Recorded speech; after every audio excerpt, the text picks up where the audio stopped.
Hey guys, it's Vay, and today I want to talk to you about my hair. I just thought it would be really cool to share because I wasn't sure how I felt about these, but now that I have them in, they're really full. I think they're really beautiful. I'm just looking at my reflection in the mirror over here, and so they're chunky, kinky locks. It's a little different from a lot of the videos that I've seen because I'm using a different type of hair, which I will get into in the installation. You will see everything step by step, so please keep on watching. But before we get started, I always begin my videos with a prayer. So if my brothers and sisters in Christ don't mind joining me. Dear Heavenly Father, forgive us all for all of our sins. Thank you, Lord Jesus, for each and every viewer you have brought to this video, Lord. I ask that you bless everyone watching to enjoy this video, Lord Jesus. And if they decide to copy this hairstyle, to use any of the products that I use, give them blessed and wonderful results. In Jesus' name I pray, amen. So let's get started. Okay guys, I will be taking over with voice for a little while so I can explain the installation. Right now I'm just showing you the mini braids I put in. There's 46 total and I did them the day before I wrapped my hair. They don't look fresh, but that's because I made sure I left enough room for me to stick my finger beneath the braid at the root of the hair. I'm going for a chunky look, so I will be crocheting in a lot of hair. And you just don't want a lot of tension or a lot of stress at the roots of your hair, so make sure you leave a lot of room between the braid and the scalp. So this is the hair that I'm going to be using. Both of them are 24 inches, the Cuban Twist and the Afro Twist. The Cuban Twist is going to go on the inside of the lock. I'm just going to crochet that into my hair first and make sure my braid is tucked inside of that. And then I'm going to wrap my locks with the Afro Twist. This is 24 inches, but it's actually a little bit longer because it's a spring twist, so I can get it to stretch pretty wide, which is good for me. Most people I saw on YouTube were using the water wave, and there's nothing wrong with this, but compared to the Afro Spring Twist, it gives it a very shiny finish, and I really wanted a kinkier texture to it, so I went with the Afro Spring Twist to get that boho look. A couple other supplies I'm going to use are some clips and hair ties, obviously a crochet needle, and then you can use whatever edge control or gel that you prefer on your hair. I'm using jam. I'm going to start, well actually I've already started, as you can see. I'm just going to show you the last 3 braids that I wrap and how I do it. First, I begin by separating the Afro Spring Twist. I take each bundle and I separate it in half. So I didn't have to do that, but they were getting really chunky. And so just to save hair and to keep my locks from weighing down my head, I split each one in half. The first thing I do is crochet the Cuban Twist hair into my braid. It's actually a lot of hair and I was really afraid it wouldn't fit on the crochet needle, but it worked out just fine. I don't think it would have fit any more than that. Once that's through, I don't cut the hair at all. I don't trim it. I leave it exactly as it is, 24 inches, and I just fold it in half. And then I grab the Afro Twist hair, I stretch it out a little bit, and I'm not going to crochet that in split in half. As you can see, I have just a little bit held at the end, and that's because I'm going to use as much as I can to wrap my hair. I always start off wrapping my roots a little tighter than the rest of the hair. Not too tight, but tight enough so that I know it's secure. And then I add a clip because if you keep wrapping the hair, sometimes you just subconsciously turn the lock in your hand while you're wrapping, and that can just add tension to the roots. It'll keep twisting at the roots. So I'm wrapping it pretty loosely, as you can tell, and it's literally just throwing it over your shoulder. You can use the method where you just kind of hold your thumb in place so that the hair gets that butterfly distressed look to it.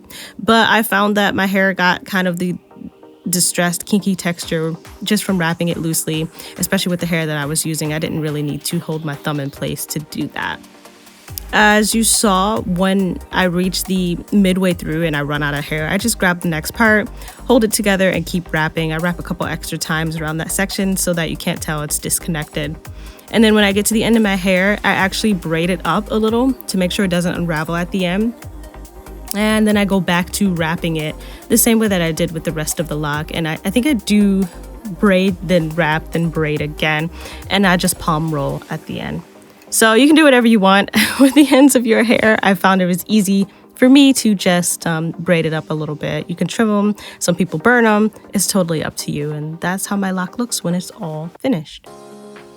So one more time, I'm going to start off crocheting in the Cuban hair. That's the hair that's going to go on the inside or whatever hair of your choice. And then I'm going to move on to the hair that I'm choosing to use as my wrapping hair. That's the Afro Twist. And make sure I leave just a little bit left out to tuck into the center of my hair along with the braid. And then I start wrapping. Make sure the root is wrapped nicely so that it's secure and it looks blended pretty well with the rest of my hair. And then you just wrap it all the way down. You can wrap it loosely, you can wrap it tightly. It's totally up to you. I add my clip when it starts to feel a little bit uncomfortable. And then I continue wrapping all the way down to about the center of the lock. That's usually where I run out of hair. And once I've run out of hair, all I've got to do is grab the next piece of my Afro Twist or whatever you're choosing as your wrapping hair. Make sure it's nice and detangled at the end, stretch it out a little bit. And then I'm just going to pick up right where I left off, place it directly on top of the hair that is there. Hold it in place and just wrap over that. Make sure you wrap an extra time or two to cover it so that it blends together with the rest of the lock nicely and smoothly. Then you just wrap down until the end. And this is where I'm going to braid off my ends. Then I continue wrapping my ends, palm roll and twist so that it looks nice and neat, whatever works for you. And now that my hair is all done, this is how it looks. It's really full. There's a whole lot of hair. But what I wanted to show you right now is that this lock is wrapped pretty tight. I kind of got the hang of things. And then this very thick, chunky lock is wrapped very loosely. I don't mind the difference between the two of them, but you can see up close how they look in texture and in neatness. It's really for you to decide. The ones that are thinner are obviously a little neater. The ones that are thicker look like they may unravel. They look pretty chunky. That's the look that I wanted. I can tell you now, I've already taken them out over a month later. They didn't unravel on me. The biggest difference is what I'm showing you now. The thicker, looser ones are very loose, and the thinner ones that I wrap tighter are very stiff to the touch. That's really the only difference. So if you're looking very closely, you can see that I do have kind of a mixture of the thin, stiff ones and the thick, loose ones, but I promise you they don't unravel. I'm making this voiceover over a month and a half after I've had them in, and they're perfectly fine. So this is the hair. It's super duper full. Like, it's really full. And I like it. It's just that I actually have a part-time job where I have to keep my hair above my shoulders, and it's a lot harder than you think to keep all of this from touching my shoulders. Like, wow. But yeah, I really liked it, and I hope you guys like it too. So I'll probably release another video and try to keep you guys updated on how I'm going to maintain this hair, the upkeep of it, if I get sick and tired of it snagging stuff, because yes, I know you guys have seen, I have 2 piercings right here, okay? My hair has snagged my piercings a couple times, and that's not fun at all. But that's just something that comes with body art and body jewelry. It's something that I'm definitely used to. So thank you guys so much for watching this video. I really do appreciate you guys being here. I hope that you liked the installation. I really hope the instructions were clear. I was just trying to get through it, girl. But I really appreciate you guys clicking on this. Even if you thumbs it down, thank you for giving me your time, because I'm tired. If I'm tired, I know you are tired. I know we all have so many other things to do, but I appreciate you giving me however many seconds, minutes of your day. So I will see you guys in the next video. Until then,